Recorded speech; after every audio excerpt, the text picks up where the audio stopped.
To the victims, the priest is like God. There's a point in which you feel dirty, sullied. It's something that destroys you.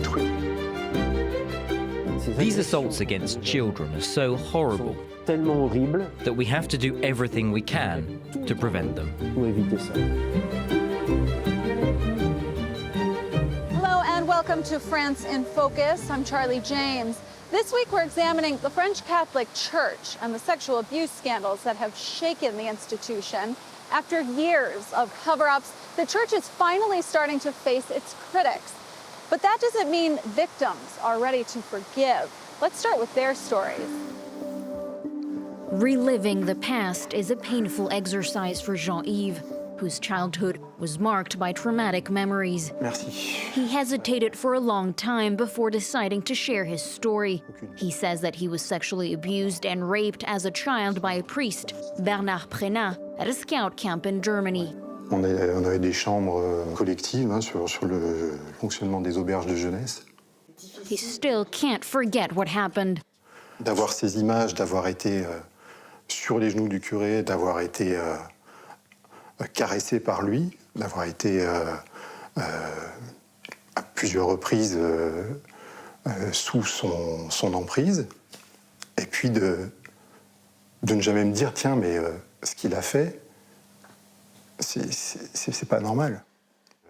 2 years later, the young boy left the scout troop he was part of and never saw the priest again. 30 years he repressed his memories until it all came rushing back. Quand j'ai vu la première fois le père Prénat à la télé, j'ai failli démonter le poste. C'était une rage, une furie qui était terrible. That's when he decided to send a letter to priest Prénat and Cardinal Philippe Barbarin, the Archbishop of Lyon. Je parlais de ça dans la lettre du gamin qui a été violé, qui a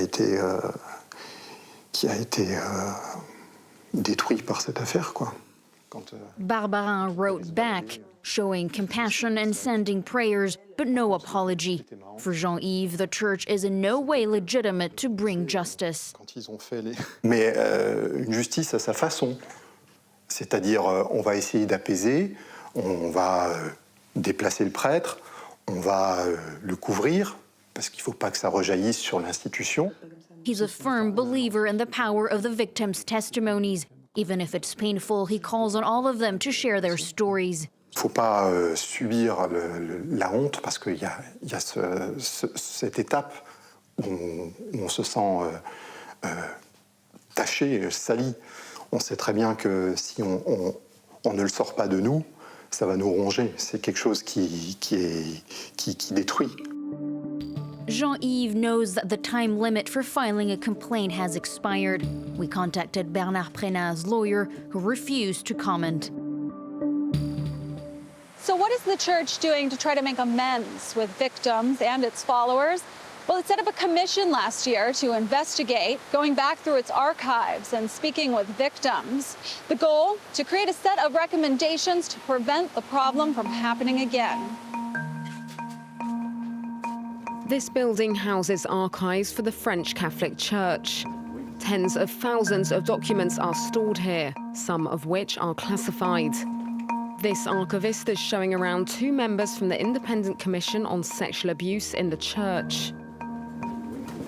Ici, c'est le classement nominatif. Ce sont des fiches, tout prêt confondu.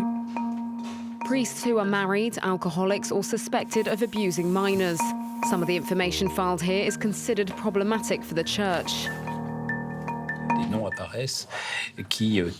The files detail problems with children. These red flags allow us to follow up several leads in the dioceses where these priests started out. But as you can see, it's practically a police investigation.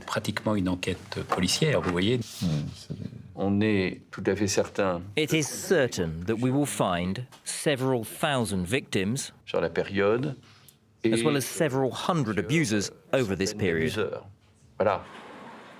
Incidents of abuse which also resurface in witness accounts. This call centre set up by the Commission collects information from victims. Témoignages de victimes d'abus sexuels dans l'Église. Bonjour. Nearly 3,500 people, mainly men, have called the centre since June. Accounts that point the finger at priests and those higher up in the church. The institution says it's doing everything it can to fight the abuse of minors. Prevention starts with a seminar during a training course for future clergy members. This lesson on canon law focuses in particular on how sexual abuse follows children into adulthood. 50 years ago, we said he'll forget about it as he grows up, and now we know that he won't forget. In order to rule out any ambiguity, the church's legal system has lifted the age of minors to 18. A priest or a bishop putting his hand on the thighs of a young girl or boy is a sexual offence. Once members of the clergy, these seminar attendees will be expected to supervise children at Sunday school and at holiday camps. Everyone undergoes a psychological evaluation before taking on such responsibilities. C'est souvent la relation avec un jeune qui va. It's often a relationship with a young person that raises a red flag. Having a close relationship with a young person does not necessarily mean that something serious has happened, but it does show that something is not right. It's unhealthy and also dangerous. De pas équilibré, de dangereux aussi. Strict prevention measures that could prove costly for the church. Seminar attendees who reject injunctions from their superiors can never become priests.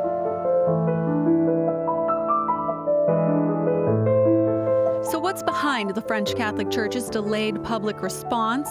To further discuss, we're joined by Christine Pedotti. She is a journalist and head of the progressive Christian magazine, Christian Testimonies. Thank you so much for being here with us. Last year, you started a petition calling for a parliamentary commission to investigate sex crimes and pedophilia in the Catholic Church here in France. What has the response been so far from the Church?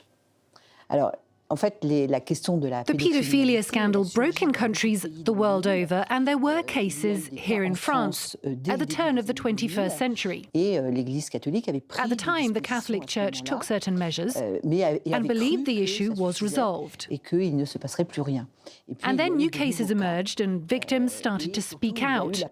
Then what really changed things was when victims groups started to hold the Church accountable. And like in many other nations, that had a big impact. This is an international problem, as you mentioned, but what's been the differences between how the French Catholic Church has responded and reacted compared to in other countries? The French Church clearly hoped that it could dodge that bullet, that it wouldn't be involved in the scandal. Because what sets France apart is that it doesn't have the large Catholic boarding schools you find elsewhere. We know, for instance, that in Ireland, Poland, in the US or in Australia, many cases of paedophilia came out of such institutions. But in France, the educational system is such that we didn't have that type of structure. So for a long time, the French Church thought it was protected from this issue.